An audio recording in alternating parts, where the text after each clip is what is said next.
What's shaking, everybody? We're going to do another What the Deck again today. So this time I'm going to do my version of the Valgavoth deck, Harrower of Souls.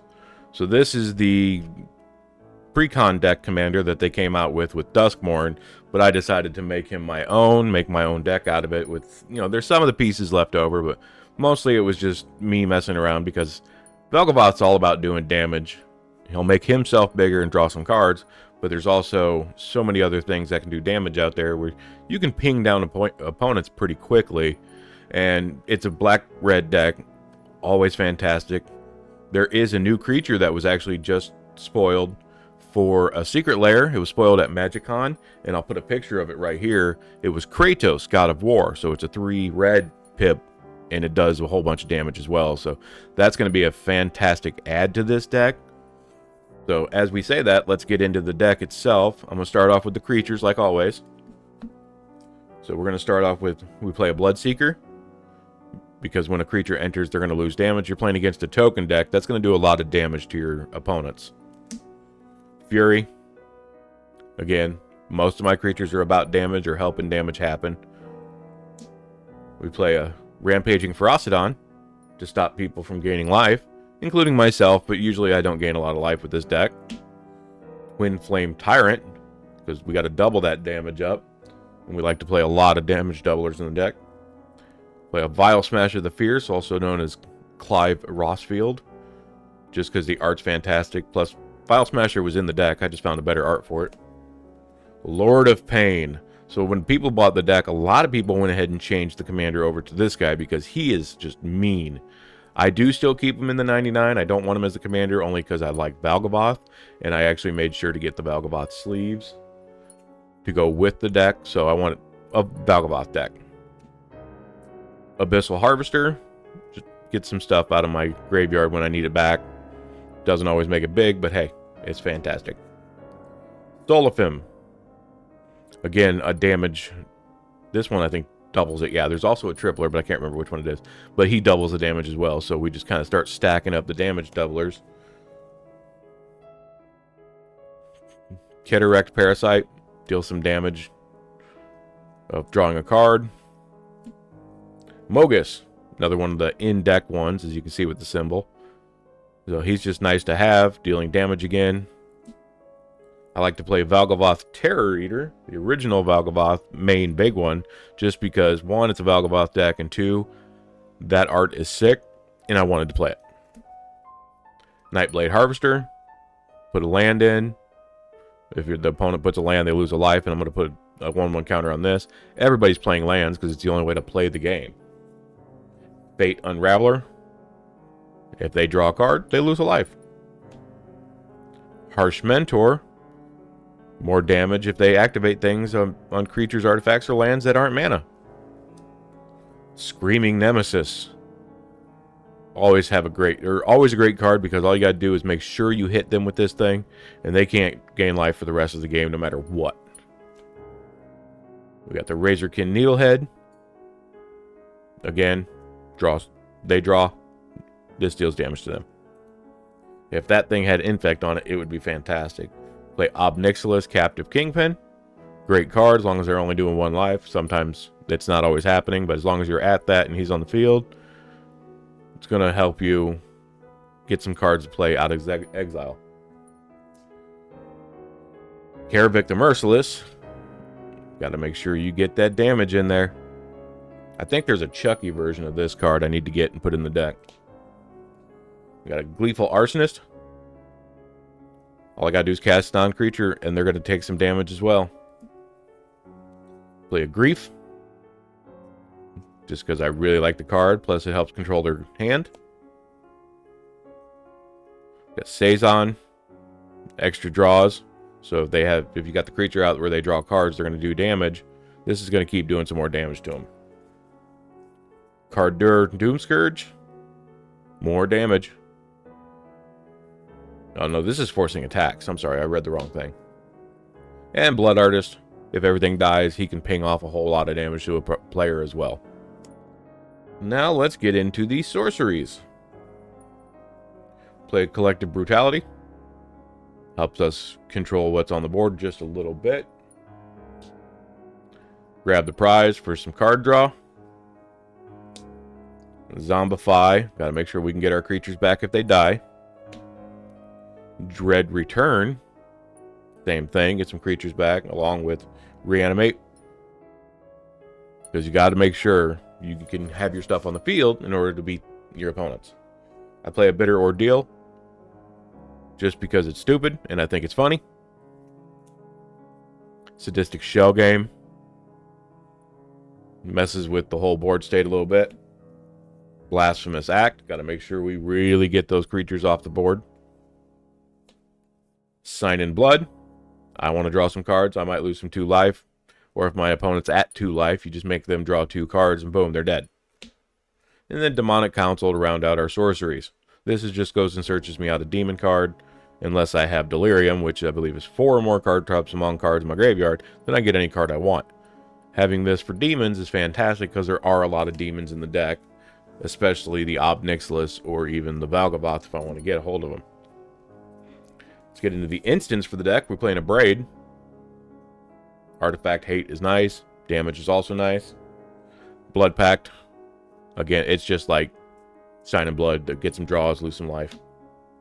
Withering Boon. Quick counter spell in black. There's not a lot out there, so you might want to grab them while you can. I use a Dark Ritual because you like to get into the mana. And then we do a Rakdos Charm. And then we got... That one's fantastic for damage. If somebody's got a whole bunch of creatures, boom. And if I got a damage doubler, boom, boom, boom. Infernal Grasp. Destruction, always nice. Entomb. So you can throw a big creature in the graveyard, and if you've got Reanimate, you put them out there. There was a game I played one time where I had Entomb, Reanimate, and a couple other specific cards in hand, like Lion's Eye Diamond and stuff, and I was able to put out my Commander Valgavoth and the big 9-drop Valgavoth on turn 1. I've done it one time because it was a perfect hand, and it included the Dark Ritual itself, but there's no way I could have ever done it again. Sudden Spoiling. Just split second, give everything -2, or make everything at 0-2. This is fantastic because you can just do 2 damage to everything after that, and boom, they're dead. And the final one is Murder for targeted destruction. We got a few enchantments for the deck. We play Rakdos Joins Up. That way, when a legendary creature dies, it deals damage up to creature's power to target opponent, which is always fantastic. Plus, it can return a creature from my graveyard to the battlefield and make it bigger. Grievous Wound. Stops players from gaining life. And if they take life, they lose half their life rounded up. Painful Quandary to stop them from playing a whole lot of stuff unless they want to discard or pay life. City on Fire, which is the triple damage one for the deck. So we've got multiple instances of double and triple.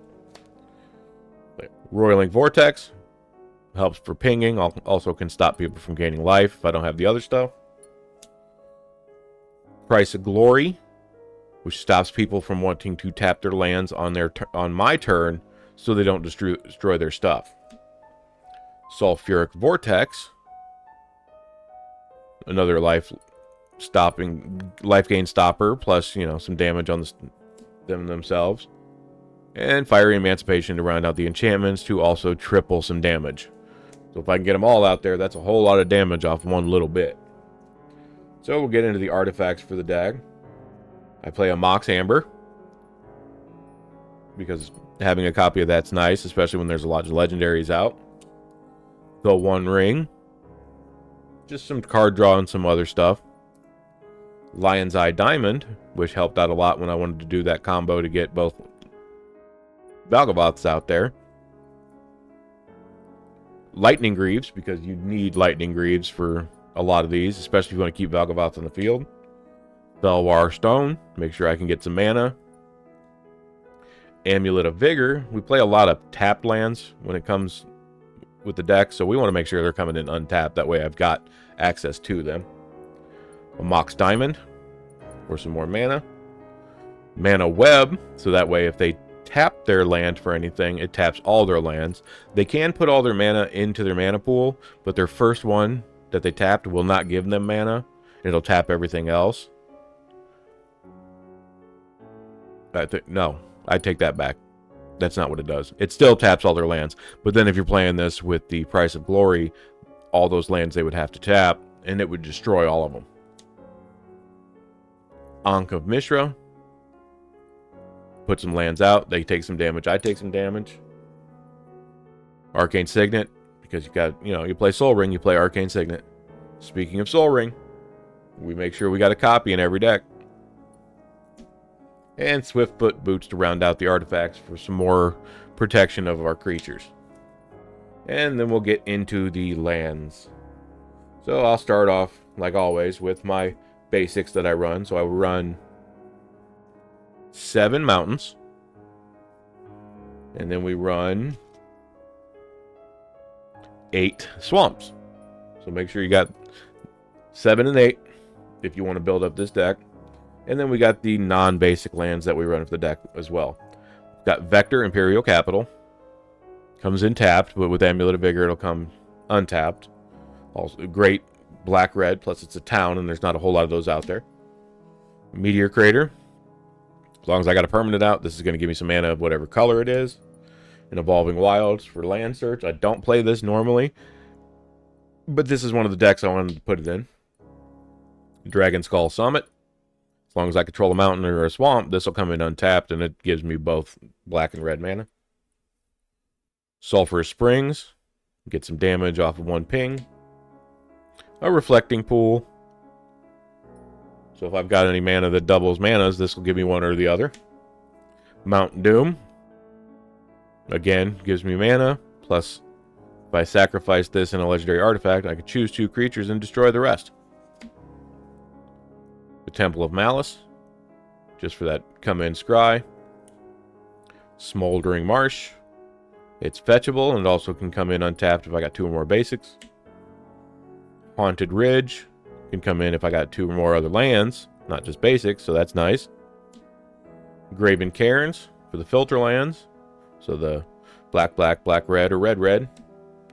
Black Cleave Cliffs. If I've got 2 or fewer other lands, this comes in untapped, so that's nice. The Command Tower, because everybody needs one. Bloodstained Mire, so we can go get whatever card we might specifically need. Luxury Suite. As long as I got some extra opponents, this will come in untapped. Doesn't really help if I'm playing in my one-on-one commander formats.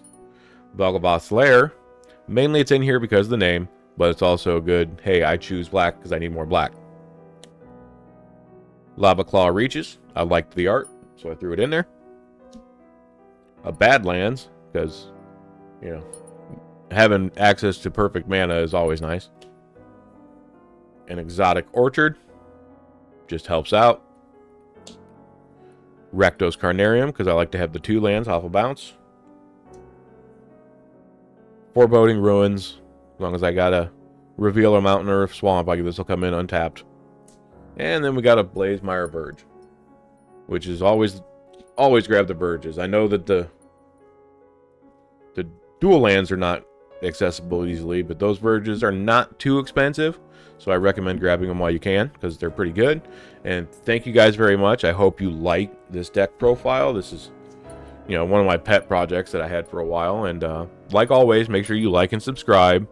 Leave a comment on anything you would change or anything you would like to know about. And then, as always, game on.